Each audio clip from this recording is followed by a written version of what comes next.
हिमाचल प्रदेश में नामांकन वापसी का आज आखिरी दिन है। दोनों ही दलों की तरफ से, चाहे वो बीजेपी हो या कांग्रेस हो, दोनों ही दलों की जो सांसें हैं वो अटकी हुई हैं और बागी नेताओं को मनाने की कवायद दोनों की तरफ से शुरू कर दी गई है। इसी के चलते हमारे संवाददाता हमारे साथ जुड़ रहे हैं, गुलशन ग्रोवर, उनके पास चलते हैं, क्या कुछ है आपको दिखाते हैं।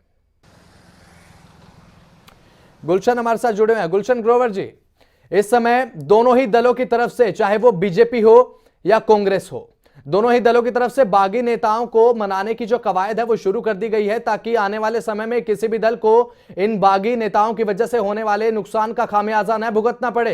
गुलशन,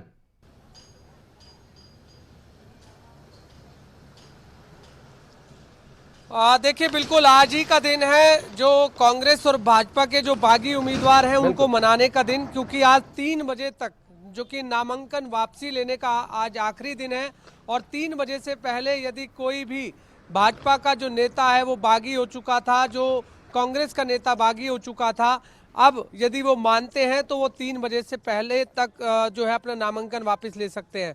लेकिन अभी तक सोलन जिले की मैं बात करूं तो सोलन जिले में 5 विधानसभा आती हैं, जो कि नालागढ़, एक दून आती है, इसके अलावा एक सोलन आती है, एक अर्की आती है और 5वीं कसौली आती है। हालांकि टोटल इन 5 विधानसभाओं में 46 उम्मीदवारों ने अपना नामांकन दाखिल किया था, जिसमें से 6 उम्मीदवारों का जो नामांकन है वो रद्द हो चुका था। अब 40 उम्मीदवार जो है चुनावी मैदान में है।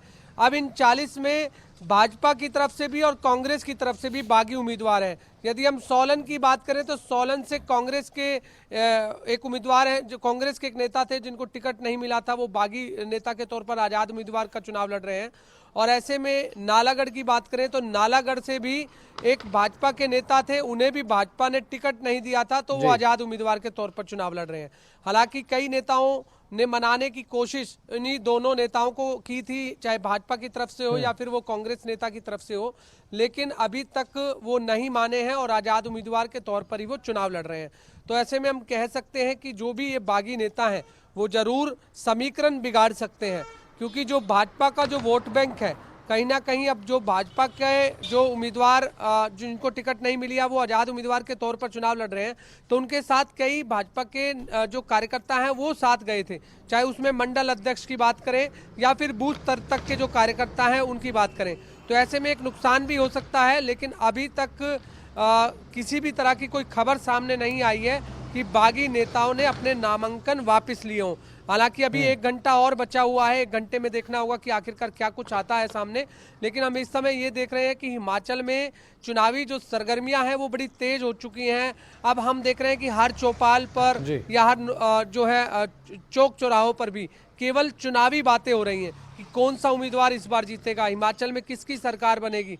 वादे सभी कर रहे हैं, चाहे कांग्रेस की तरफ से कहें तो कांग्रेस ने कहा है कि जो रिवाज है हिमाचल का वो अब बदलने वाला है, 5 साल बीजेपी और 5 साल कांग्रेस, अब कांग्रेस का नंबर आने वाला है। वहीं बीजेपी की तरफ से बात करें तो बीजेपी के नेता ये कहते हुए नजर आते हैं कि रिवाज को इस बार हम तोड़ेंगे, क्योंकि रिवाज पहले होता था, अब रिवाज अब नहीं होगा।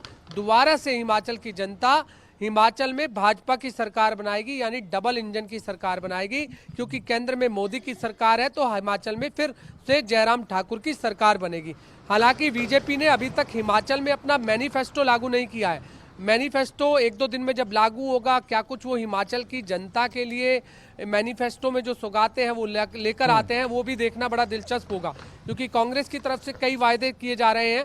अब क्या जो भाजपा अपना नया मैनिफेस्टो लेके आएगी और जो 5 साल का उन्होंने जो विकास किया है, क्योंकि 5 साल इस समय हिमाचल में सरकार बीजेपी की है, तो उन्होंने जो काम किया उसमें क्या बदलाव लाती है, उसमें क्या मैनिफेस्टो में वो चीजें दिखती हैं, वो एक बड़ा सवाल है। लेकिन आज कांग्रेस की एक पीसी भी है, उस प्रेस कॉन्फ्रेंस में क्या कुछ होता है ये भी देखना होगा। लेकिन फिलहाल हम ये जरूर कह सकते हैं कि एक नालागढ़ से आजाद प्रत्याशी थे केएल ठाकुर, जो कि पहले 2017 में बीजेपी की टिकट से चुनाव लड़े थे, और कल जो है उनके अवैध माइनिंग का जो है उनका कोई खेल चल रहा था और उसमें जो है पॉपलाइन मशीन उनकी पकड़ी गई है और पुलिस ने उस अवैध माइनिंग की जगह पर रेड मारी थी, जहां पर वो कई सामान जो है बरामद किए हैं। तो एक उनके बेटे हैं, उनके खिलाफ वो मामला भी दर्ज किया गया है। तो इस तरीके की कार्रवाई भी अब चुनाव के समय में देखने को मिली है। लेकिन फिलहाल अब देखना होगा कि आखिरकार हिमाचल की जनता कौन सी सरकार चुनती है, देखना होगा। जी गुलशन, देखने वाली बात होगी कि आखिरकार कांग्रेस कांग्रेस और बीजेपी किस हद तक अपने बागी विधायकों को